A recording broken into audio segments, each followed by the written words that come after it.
तो आज है आंवला नवमी और आप सभी को आंवला नवमी की हार्दिक शुभकामनाएं। ये देखिए हमारे आंवला का पेड़, और यहाँ पे अभी मैं गोबर से लीप करूँगी क्योंकि गोबर जो है शुद्धता का प्रतीक माना जाता है और इसी से शुद्ध होता है। तो यहाँ पर कभी साफ़ की हूँ मैं पूरा, उसके बाद इसको लीप रही हूँ। और आज हमारे तरफ बारिश हो रही है, अभी भी बारिश हो रही है, लेकिन काम जो है वो तो करना ही पड़ेगा।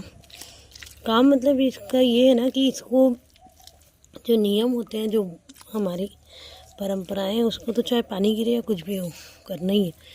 ये तो यहाँ पर कुलीप लगा दी हूँ मैं, और ये गीला है तो गीले में ही मैं यहाँ पे चौक भी डाल देती हूँ।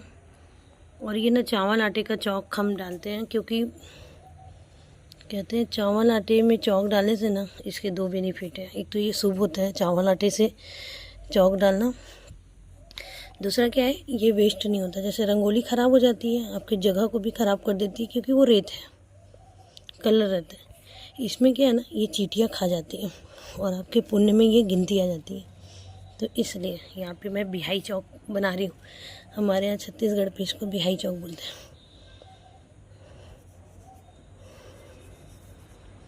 तो बहुत अच्छे से तो ये नहीं बन रहा है, लेकिन हाँ बन रहा है जैसे भी। तो ये बन गया, इसको चींटियाँ खा जाती हैं। और ये हमारे यहाँ मतलब पारंपरिक यही बनता है, बिहाई चौक ही बनता है जब भी कोई चौक हम बनाते हैं। तो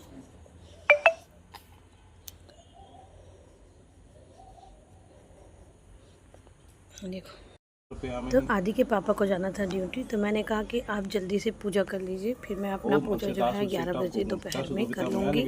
क्योंकि क्या होता है ना कि इस पूजा में टाइम तो लगता ही है। अब घर को पूरा संभालो, उसके बाद फिर इधर करो, तो इसलिए ना मैं बोली कि आप ड्यूटी जाने वाले हो तो आप एक काम करो। मैं उनको पूरा तैयार करके दे दी उस जगह को, और इसको आंवला पेड़ के नीचे पूरा तो पाटा वगैरह सब लगा दी थी। फिर उन्होंने पूजा वूजा किया और फिर मैं चालू हो गई। मेरा पूजा भी 11:30 को हो रहा है।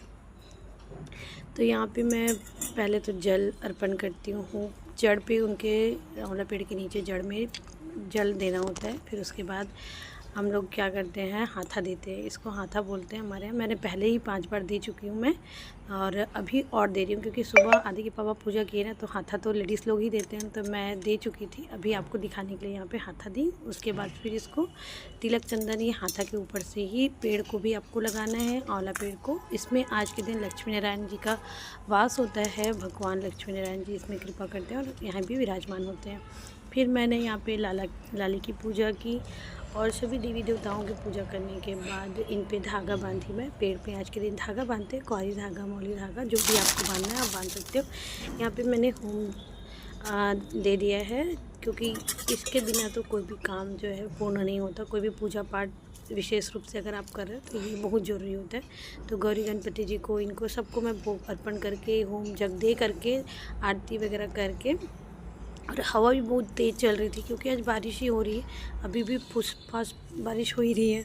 तो फिर इधर ना मैं क्या कर रही थी, मैं बारिश तो हो रही है, उसको ध्यान नहीं दी। मैं बोली चलो अभी पूजा करना है मुझे, तो जल्दी जल्दी कर लेती हूँ।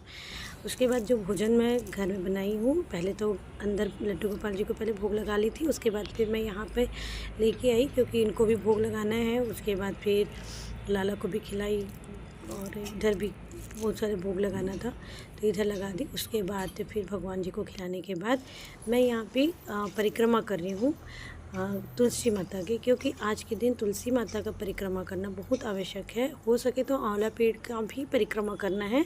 आंवला और तुलसी अगर एक साथ है तब तो आप फिर किस्मत वाले हो समझो, क्योंकि इस दिन ये दोनों की पूजा विशेष फलदायक होती है ना। और कार्तिक मास में तो विशेष तौर पे तुलसी जी की पूजा अर्चना विधिवत करनी चाहिए, नियम से करनी चाहिए। कार्तिक महात्म पढ़ेंगे ना तो आपको समझ में आएगा। मेरा क्या हुआ ना, कार्तिक माह मैं पढ़ रही थी, फिर अधूरा हो गया क्योंकि मुझे कहीं जाना पड़ गया बहुत अर्जेंट में। फिर उसके बाद आई तो फिर मैं भी ठीक नहीं थी। तो इस सब अकेले रहो ना तो ये सब प्रॉब्लम्स आ ही जाती हैं। तो यहाँ पे मैंने तुलसी जी का पूरा अच्छे से परिक्रमा किया। और फिर तो तुलसी माता और शालिग्राम जी की परिक्रमा करने से और भी ज़्यादा फल प्राप्त होता है। उसके बाद फिर मैं अब भोजन करने बैठूँगी, क्योंकि मैं भी आज रेडी हो गई हूँ पूरे अच्छे से। और तो आशीर्वाद तो मिल गया माता का ऑब्वियसली। तो फिर चलिए अब मैं जो भी चढ़ाने के लेके आई थी वो सब चढ़ा भी दी हूँ, क्योंकि आज के दिन का ना अक्षय नवमी बोलते हैं इसको।